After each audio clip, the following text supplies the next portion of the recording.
সবাই চাই যে এ মাসে আমার এরকম একটা আয় হয়েছে, আগামী মাসে আমাদের কিরকম আয় হবে, আর্থিক উন্নতি হবে কি অবনতি হবে, বা এই মাসে আমার কতটা আয় হলে আমার আগের মাসে যে ডেফিসিটটা আছে সেটা আমরা পূরণ করতে পারবো। সবাই চায় যে আর্থিক অর্থাৎ হাতে টাকা থাকলে সবার মন ভালো থাকে। মন যখনই খারাপ হবে বুঝতে পারবেন যে পকেটে বা হাতে টাকা নেই। তো সেই কারণে আমাদের সবার জানার ইচ্ছে হয় যে কোন মাসে আমাদের আয় কেমন হবে এবং কিভাবে হবে। তো আমি আজকের 12টা রাশির যে কোন মাসে অর্থাৎ মে মাসে তাদের কিরকম আয় হবে, প্রথমের দিক এবং শেষের দিকে কিরকম আয় হবে সেটা আজকের আপনাদের তুলে ধরবো। প্রথমে বলবো মেষ রাশির। মেষ রাশির কিন্তু এই মে মাসে যথেষ্ট ভালো আর্থিক উন্নতি বা আর্থিক অর্থ আসার সম্ভাবনা রয়েছে। কেননা অর্থাৎ মে মাসে দেখা গেছে যে মেষ রাশির ক্ষেত্রে বৃহস্পতির একটা শুভ দৃষ্টি থাকবে, যার ফলে কি হবে এই মাসে তাদের অনেক আর্থিক উন্নতি হবে। এরপর আমি বৃষ রাশি। বৃষ রাশির ক্ষেত্রে দেখা যাচ্ছে এই মাসে একটু আর্থিক অনটন হওয়ার সম্ভাবনা রয়েছে। কেন? মঙ্গল এবং শনির একটা খারাপ দৃষ্টি এই মে মাসে থাকবে, যার ফলে কিন্তু মেষ রাশি জাতকদের মন খারাপ করার কিছু নেই, একটু আর্থিক অল্প আয়ের সম্ভাবনা রয়েছে। এরপরে মিথুন রাশি। মিথুন রাশির ক্ষেত্রে আয়ের ক্ষেত্রে মাসের প্রথমে এদের কিছুটা আয় ভালো হবে, কিন্তু মাসের শেষের দিকটা কিছুটা আয়ের অবনতি অর্থাৎ ডাউন হওয়ার সম্ভাবনা রয়েছে।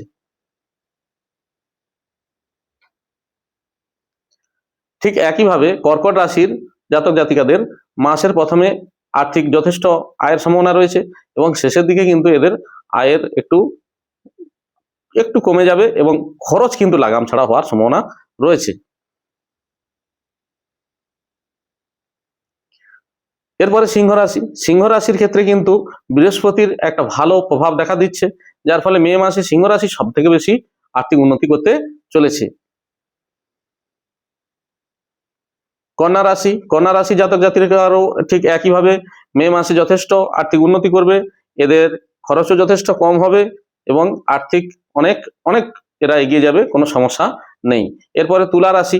তুলা রাশির জাতক জাতিকাদের ক্ষেত্রে দেখা যাবে একটু আর্থিক সমস্যা দেখা দেবে, অর্থাৎ একটু সামান্য একটু আয় কম হবে এ মাসে এবং তুলনামূলকভাবে কিন্তু বিভিন্ন দিকে এদের খরচা হওয়ার সম্ভাবনা রয়েছে, একদিকে নয় 3-4 রকম ভাবে খরচা হওয়ার সম্ভাবনা রয়েছে, যার জন্য একটু আর্থিক সমস্যা হতে পারে।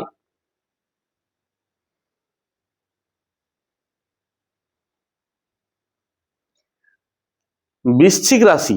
বৃশ্চিক রাশির জাতক জাতিকারা এই মে মাসে কিন্তু তারা শনির খারাপ দৃষ্টিতে পড়বে, যার ফলে কঠোর পরিশ্রম করতে হবে এদেরকে, এটা সবসময় হয়ে থাকে, কিন্তু তাতেও আর্থিক উন্নতি এদের হবে না। মে মাসে এদের কিন্তু আর্থিক ডাউন চলবে।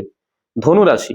ধনু রাশির জাতক জাতিকার ক্ষেত্রে দেখা যাচ্ছে যে বৃহস্পতির একটা ভালো শুভ প্রভাব থাকবে, যার ফলে এরা এই মাসে একটু আর্থিক উন্নতি করবে। তবে এরা যদি কিছু দান ধ্যান করতে পারে সেক্ষেত্রে কিন্তু আরো আর্থিক বিভিন্ন সোর্স এদের তৈরি হবে, এটা আশা করা যায়।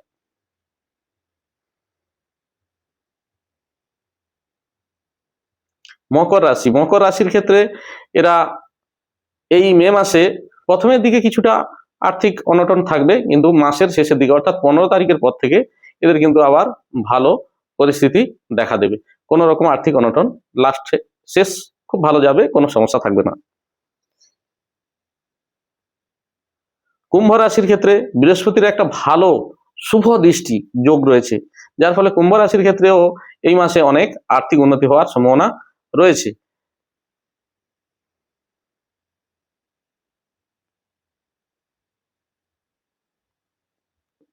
মীন রাশি।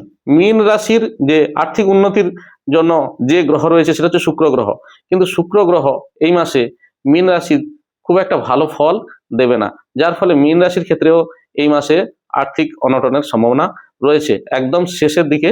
তবে মীন রাশির জাতক জাতিকা যারা রয়েছে তারা যদি সৎ পথে সদাচারী এবং খুব সুন্দরভাবে দিন যাপন করতে পারে, কোনো রকম খারাপ কিছু না করে যদি দিন কাটাতে পারে, তাহলে সেক্ষেত্রে কিন্তু মীন রাশির ক্ষেত্রে যেহেতু 7.5 চলছে, কোনো রকম সমস্যা হবে না।